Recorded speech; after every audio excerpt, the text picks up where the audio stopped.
Hello, my friend. Time for our meeting this Tuesday, September 9th. Today is a day when the main news is linked to social media.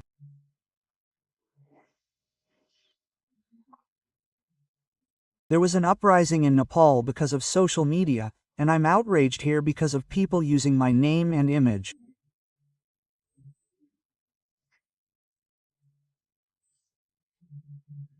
And now one of these people is using Alexandre Garcia, my YouTube channel. My website is Alexandre Garcia Official, all together, and he uses the official one without the vowels.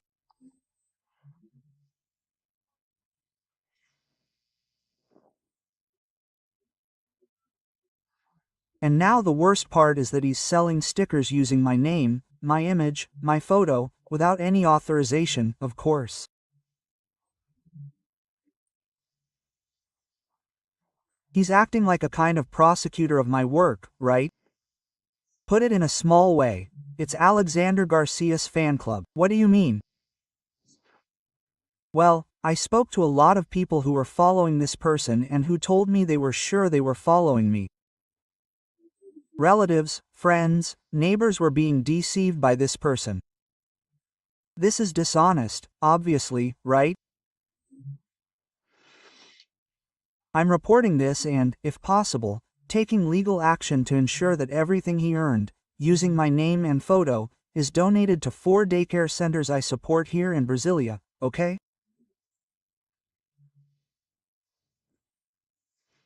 Well, remember to subscribe and leave a like or dislike at the end.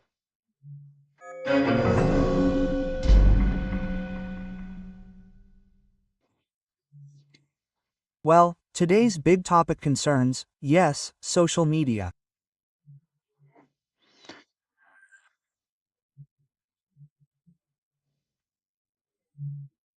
Yes, and literally at the top of the world, where Mount Everest is, the highest mountain on planet Earth, where Buddha was born, in Nepal, which has 30 million inhabitants, and a Generation Z that can't stand censorship or corruption.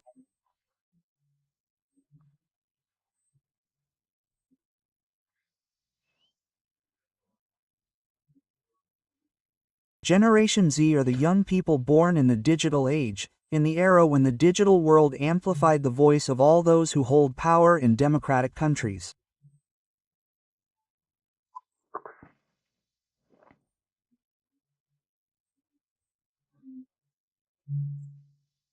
And Nepal is a parliamentary republic, and young people used social media to denounce corruption, misgovernance, the lack of justice, and were repressed.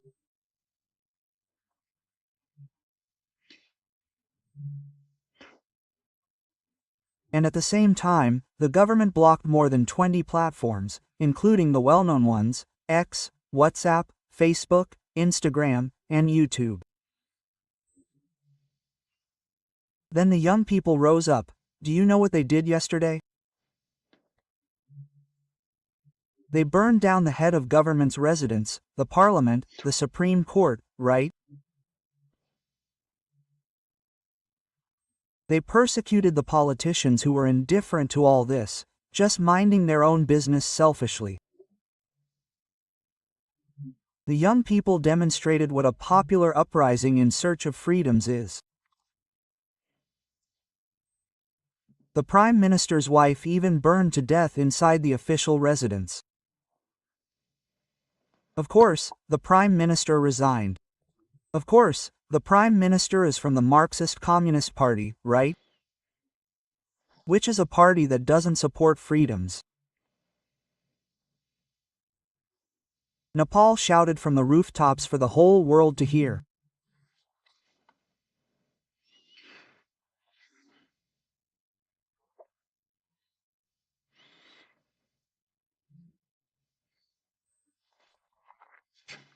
Meanwhile, President Trump's spokeswoman, Livet, when asked, said that the Trump administration places the utmost importance on freedom of expression and that there is no hesitation in using the economic power of the United States, the military power of the United States, to guarantee freedom of expression anywhere in the world.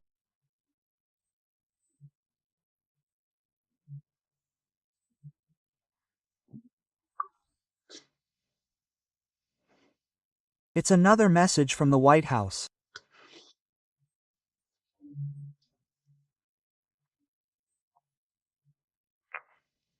Today, the U.S. Embassy posted on social media, repeating a statement from the day before and stating our support for the Brazilian people in preserving freedom and justice, right?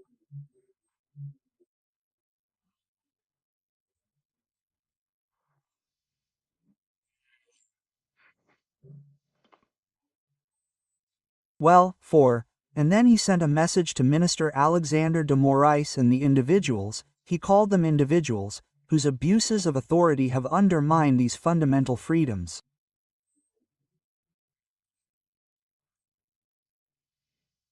That's a warning. We will continue to take appropriate measures. In other words, more measures will come.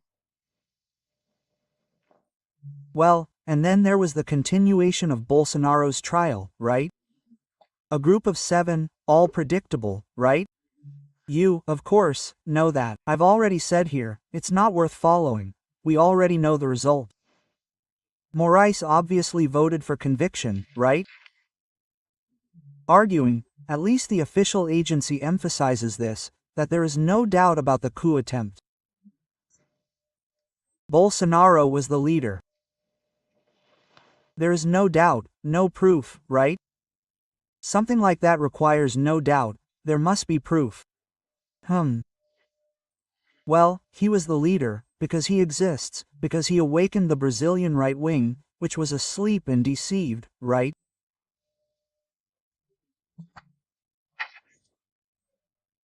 Between 2 cola drinks, between the PSDB and the PT, right?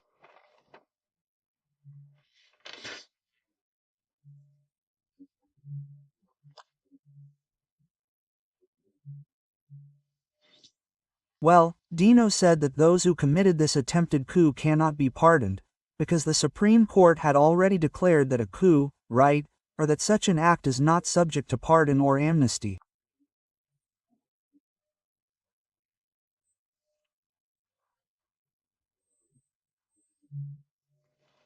Oh, he declared it, yes, but he voted, he made a law. No, the legislature makes laws, right? He didn't amend the Constitution. The Constitution, in Article 48, continues to state that it is the competence of the National Congress, with the sanction of the President of the Republic, to grant amnesty. For those who want to check, it's there in Article 48 of the Constitution, paragraph 8, with the assumption of the President. Now, the President can veto everything, and Congress can veto or override the veto. It's not the jurisdiction of the Supreme Court. The Supreme Court may even say so, but then it contradicts Congress. Then one of the branches of government can summon the Chief Justice of the Supreme Court or the President of Congress. It can summon the military to guarantee its supremacy, which is provided for in the Constitution. Article 2 is the first of the branches, the legislative branch, because it directly represents the people, right? Well, and both voted today, of course, for conviction. And the first vote tomorrow is from Minister Fuchs's, highly anticipated, because today he already showed some disagreements in observations, in asides, right? Well, it's going to be interesting. Well, and there's still repercussions yesterday, right? I mentioned to you, look, Carlos Lupe's testimony is long, he's not responding, etc. There was a question from Senator Exalcer Lucas, right?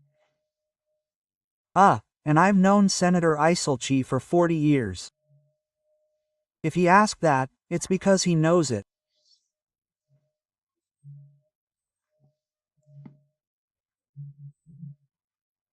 He discovered that approximately 500,000 children and adolescents who are INSS beneficiaries due to illnesses such as Down syndrome, cerebral palsy, muscular atrophy, and schizophrenia had their names used to obtain payroll loans, using the names of these children.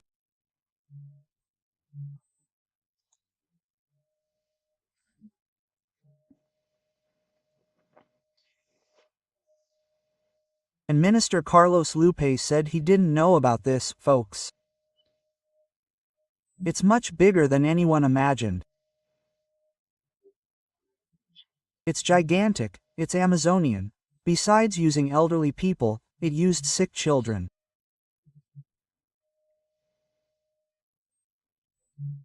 My God, the minds that did this are sick minds of evil, cruelty, dishonesty, immorality, and lack of ethics. These are people who live among us, they are within the Brazilian state, because they managed to do this within the state, bypassing all the supposed filters.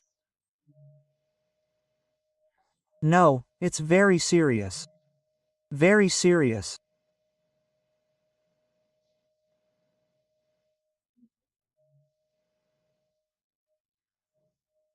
Youth, Generation Z. These youth have woken up because they have access to social media to inform themselves. They are no longer dependent on decisions made, on mainstream media agenda meetings to find out what the people should or shouldn't know.